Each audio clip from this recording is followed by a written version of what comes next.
నమస్తే welcome to our channel. ప్రస్తుతం మనతో కోయ గురూజీ పి బ్రహ్మం రాజు గారు ఉన్నారు. వారితో మాట్లాడదాం. నమస్కారం అండి. నమస్కారం. ఫిబ్రవరి 1వ తారీఖు నుంచి 15వ తారీఖు వరకు ద్వాదశి మేషాది రాశులకు ఎలా ఉంది అని చూస్తున్న క్రమంలో మనం వృశ్చిక రాశి వారికి ఈ 1వ తారీఖు నుంచి 15వ తారీఖు వరకు ఎలా ఉంది, అలాగే వారు పాటించాల్సిన పరిహారాల గురించి చెప్పండి. ఓం శ్రీ మాత్రే నమః. ఓం నమః శివాయ. ముఖ్యంగా ఈ సంవత్సరం వృశ్చిక రాశికి వెళ్ళే వాళ్ళ విధానంలో వాళ్ళకి విషపూరితమైన ప్రయోగాలైనవి కొన్ని జరుగుతుంటాయి వీళ్ళకి. ఎందుకంటే వీళ్ళు కొన్ని జాగ్రత్తలు పాటించాలి. ఇది ఎలా ఉంటుందిరా అంటే మనం ఊహించిన విధంగానే మనకి విపత్తులు వస్తుంటాయి. మనం అనుకోము ఈ ప్రమాదం జరుగుద్ది, ప్రాబ్లం వస్తుంది, ఇంట్లో ఈ సమస్య వస్తుందని మనం అనుకోము. కానీ అప్పుడు వాళ్ళు చాలా జాగ్రత్తగా ఉండాలి. అంటే కొంతమంది ఇంట్లో పెద్దలు కావచ్చు, లేకుంటే కొంతమంది పిల్లలు కావచ్చు, కొంతమంది ఆరోగ్యం బాగా లేకుండా ఉండొచ్చు. వాళ్ళని కనిపెట్టుకొని చూడాలి. సమస్య అనేది ఏ పక్క నుంచి ఏ మూల నుంచి వస్తుందో తెలియదు. పరిష్కారం మాత్రం ఒక దగ్గర నుంచే వస్తుంది. సమస్య మాత్రానికి నలుదిక్కుల నుంచి వస్తాయి. ఈ నలుదిక్కుల నుంచి వచ్చే సమస్యని మనం పాటించాలి అంటే కొన్ని తెలివితో ఆలోచించాలి, కొంతవరకు మన గమనికతో ఆలోచించాలి. అంటే మనం చూస్తూ ఉండాలి, అంటే పరిశీలించుకుంటూ ఉండాలి. అప్పుడే మనకి చిన్నపిల్లల విషయంలో కానీ, వృద్ధుల విషయంలో కానీ, పెద్దల విషయంలో కానీ, పిల్లల విషయంలో కానీ ఏదైనా మనకి ఒక పట్టు దొరుకుతుంది. అలా కాదనుకొని విచ్చలవిడిగా వదిలేసి ఏం కాదులే అనుకుంటే రేపు వచ్చేదాన్ని మనం ఈరోజు చూసుకోవచ్చులే అనుకుని మనం అశ్రద్ధ చేస్తే కంపల్సరీగా దానికి తగ్గ ప్రాబ్లం అనేది కంపల్సరీగా ఆ పరిమాణం మన మీద పడిపోతుంది. దానివల్ల డబ్బు నష్టము, ఆరోగ్య నష్టము, మనిషి జీవితంలో లేనిపోయిన ఇబ్బందులు, ఆటంకాలు కలుగుతూ ఆ విషపూరితమైన ప్రాబ్లాల వల్ల, అంటే విషపూరితమైన అంటే ఇది విషయానికి సంబంధించినవి కావు, కానీ మనం ఊహించిన విధంగా అది పెద్ద విషయమే కదా. అది విషపూరితమైన అంటే ఊహించిన విధంగా అది ప్రాబ్లం కావచ్చు, ఆరోగ్య సమస్య కావచ్చు, సడన్గా ఇంట్లో మూర్చొచ్చి పడిపోవడమో, ఒంట్లో బాగాలేకుండా పోవడమో, లేకపోతే చిన్నపిల్లలు ఏదైనా దాటి పడిపోవడమో, పెద్దవాళ్ళు రోడ్డు దాటేటప్పుడు తరగడమో, యాక్సిడెంట్లని, ఆరోగ్యం బాగాలేకుండా ఇలాంటి సమస్యలు వస్తాయి ఈ వృశ్చిక రాశి గల వాళ్ళకి. వీళ్ళు తెలివిని ఆలోచించాలి, అంతేగాని మూర్ఖత్వంగా ఏ పని చేయకూడదు. తర్వాత వీళ్ళు ఎక్కువగా విదేశ ప్రయాణాల గురించి కూడా ఆలోచించే వాళ్ళు ఉంటారు. అంటే అక్కడికి పోతే మనకి జాబ్ పరంగా, మనకి వృత్తిపరంగా ఉంటుంది, మన సమస్యలు పరిష్కారం అవుతాయని అట్లని పోయి తొందరపడి ఇరుక్కోవద్దు. ఎందుకంటే కొంతమంది అక్కడ పోయి మనకి ఏదో 10 రూపాయలు వస్తుందని నేను ఆశతో పోతే చాలామంది ఇబ్బంది పడుతున్నారు. అట్లా విదేశంలో ఉండేవాళ్ళు కావచ్చు, లేదా మన ఇండియాలో ఉండేవాళ్ళు కావచ్చు, ఇట్లా కొంతమందికి ఇబ్బందులు ఉంటాయి. ఆశతో పోయి నిరాశగా పడి దాని తర్వాత ఉన్నదాన్ని పోగొట్టుకొని కుటుంబంలో మానసికమైన బాధలు పడద్దు.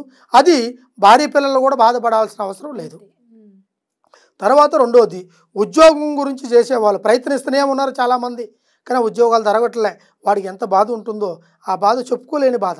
ఎవరితో చెప్పినా కూడా ఏ పని చేస్తున్నావు, ఉద్యోగం వచ్చిందని అడుగుతున్నారు. కానీ వీడు ట్రై చేసే ప్రతి ఒక్క ఇంటర్వ్యూలో వాడు ఇస్తున్నాడు, కానీ అవకాశం అందట్లే. అంటే వీళ్ళు ఇంత కష్టపడే వాళ్ళకి అందట్లే. ఒక్కొక్కటి అదృష్టం జాక్పాటు, వాడు అదృష్ట బలమో, లేకుంటే వాడు తంత్ర బలమో, లేకుంటే వాడు చేసుకున్న ఆ ఒక సంకల్ప బలమో, వాడి భార్య అదృష్టమో, వాడి పిల్లల అదృష్టమో, తినే రూపాయి ప్రాప్తి ఉన్నప్పుడు వాడికి ఆ రాని ఉద్యోగం కూడా కంపల్సరీగా కష్టపడకుండానే వస్తుంది. అటువంటి వాళ్ళు కూడా ఈ వృశ్చిక రాశుల్లో ఉన్నారు. కాబట్టి కొంతమందికి మానసికంగా వేదన పడే వాళ్ళకి ఎక్కువగా ఈ విషయంలో నేను చెప్పదలుచుకుని ఏమిటంటే, ఎక్కువగా గుండె ధైర్యం కావాలి, ఎదిరించే మనస్తత్వం ఉండాలి, సాధించాలని పట్టుదల ఉండాలి. ఇవన్నీ ఉంటే ఈ వృశ్చిక రాశి వల్ల వాళ్ళు మీకు రాబోయే గండాలను కూడా తొలగించుకొని ముందుకు పోయేంత సంకల్పం ఉంటుంది. ఇష్టపూరితమైన ప్రాబ్లాలను కూడా బెదిరించగలరు. కానీ ఇలా కాకోకుండా ఏమి కాదులోని నిర్లక్ష్యంతో చేస్తే గాలికి పోయే కంప కూడా మనకు తగులుకుంటుంది. అంటే మనం చేయని ప్రాబ్లాలు కూడా మనకు తగులుతాయి. అప్పుడు ఏమవుతుంది, మన సమస్యలు పెద్దవి అవుతాయి. మనం ఊహించిన విధంగా అరే మనం ఒకటి అనుకుని పోతే చుట్టమైపోతే దెయ్యమై పట్టినట్టుగా, దానివల్ల మనకి ఎందుకురా ఈ ప్రాబ్లం అనుకున్నట్టుగా మనం కొని తెచ్చుకోవద్దు ఏ సమస్యనైనా. అర్థమైందా? కొన్నిటికి తగులుకుంటే విధిరాతని ఎవడు తప్పించలేడు, కానీ కొన్ని కావాలని తెచ్చుకునే దాంట్లో మాత్రానికి పరిష్కారం దొరకదు, దాన్ని వాడు అనుభవించి తీరాలి. అట్లా కొంతమంది వృశ్చిక రాశి వాళ్ళు మొండికి బండకు ఉండే వాళ్ళు కూడా ఉంటారు. కొంతమంది మాటలతో బతికేసే వాళ్ళు ఉంటారు. కొంతమంది మనిషిని ఎదిరించి బతికే వాళ్ళు ఉంటారు. కొంతమంది అర్థం చేసుకొని వాళ్ళు చెప్పే మాటను కూడా తీసుకునే వాళ్ళు ఉంటారు.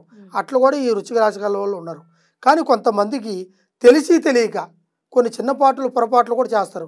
అలాంటప్పుడు పెద్దలు దాన్ని కూర్చొని వాళ్ళకి మంచి చెడులు చెప్పి ప్రయత్నిస్తే వాళ్ళకు ఒక ధైర్యం స్ఫూర్తిగా ఉంటుంది. అంతేగాని నువ్వు ఈ తప్పు చేసేవని ప్రతిసారి వాడిని స్త్రీని కానీ పురుషుని కానీ వెదిరించినవరా అంటే వాడు ఏదో ఒక దారి తీసుకునేదానికి అవకాశం ఉంటుంది. దాని తర్వాత మాట పోయినా ప్రాణం పోయినా మనిషికి ఏదైనా జరిగినా తిరిగి రమ్మంటే రాదు. అలాంటప్పుడు మనం ఆలోచించాల్సింది ఒకటే, ఏది చేసినా సరే అవతల వాళ్ళకి ఏదైనా సరే మంచి చేసేదానికే ప్రయత్నించాలి 3 వంతులు. అది మన మాటని మీరు పడిపోతే వాడు కర్మ ఎవడు చేయలేడు. అర్థందా? కర్మ కాంచానం అని అంటారు. అదేవిధంగా వాడు కర్మను పోగొట్టుకుంటే కొంతమంది కాంచానంతో పోతుంది, కాంచానం లేకుండా కొంతమంది దైవభక్తితో పోతుంది, కొంతమంది ఎదుటివాడు చెప్పిన మాటని ఆచరిస్తే ఆ ఆచారం అనేది వాడికి నిలబడుతుంది. రేపు ఆ వృశ్చిక రాశికుల్లోడు ఒక బలమైన స్థాయిలో ఉంటాడు. వీడికి ఇప్పుడు ఈ రాశి గల్ల వాళ్ళకి ముఖ్యంగా కుబేరుణ్ణి పూజించాలి. కుబేరుడు కుబేరుడు మహాసంకల్ప శక్తివంతమైన వాడు. ఆయన ఒక కాలు పెట్టిండ అంటే వాడు దరిద్రుడు కూడా ధనవంతుడు అయిపోతాడు. అటువంటిది కానీ అన్ని స్థానాల్లో పెట్టడు ఆయన, ఆ అవకాశం వచ్చినప్పుడే. తర్వాత వీళ్ళు అమ్మవారిని కూడా పూజించాలి. అమ్మవారు అంటే ఎల్లమ్మ తల్లి, గంగమ్మ తల్లి, పోషమ్మ తల్లి, దుర్గమ్మ, కాళీమాత, దేవతలంతా ఒకటే, ఆశీర్వాదాలు ఒకటే, దైవ రూపం అంతా స్వరూపం అంటే గ్రామ దేవతలైనా పర్వాలేదు, ఏదైనా సరే దేవతలు మనం ఇంట్లో పెట్టుకున్న పూజ, గుడి పూజ పునస్కారం అనేది మన నిత్య అవసరమైన మన కులదేవుడు కూడా ఉంటాడు. అట్లా అమ్మవారిని పూజిస్తే వాళ్ళకి మంచి జరుగుతుంది. వాళ్ళ కుటుంబంలో అనుకున్న పనులు కూడా సాధించగలుగుతారు. తర్వాత వీళ్ళు ఎక్కువగా ఏంటంటే తులసి కోటని చుట్టూ తిరగాలి. లేడీస్ అయితే, జెంట్స్ అయితే ఏం చేయాలంటే వీళ్ళు నవగ్రహాలు ఉంటాయి కదా, దాంట్లో నవగ్రహాల్లో ఈ నవగ్రహాల చుట్టూ 3 చుట్లు తిరగాలి. కానీ శనీశ్వరుడికి దండం పెట్టకూడదు.